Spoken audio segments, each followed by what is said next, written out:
మన జీవితం కష్టమే రాము, కాని మన బిడ్డ భవిష్యత్తు బాగుండాలి. అవును సీత, మన కష్టం అతని సంతోషంగా మారాలి. ఈరోజు కూడా పని దొరకలేదు సీత. పర్లేదు రాము, రేపు బాగుంటుంది. అమ్మా, మీరు తినరా? మేం తిన్నాం బాబు, నువ్వే తిను. దేవుడా, మా కుటుంబాన్ని కాపాడవయ్యా.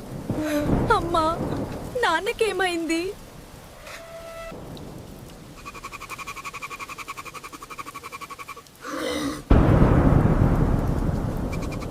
నాన్న, అమ్మ, మీ కష్టం వృధా కాలేదు. నువ్వే మా గర్వం బాబూ. ఇప్పుడు మన కష్టం ఫలించింది సీత. ఆ, మన ప్రేమే మన బలం. మన బిడ్డ మన గర్వం రాము.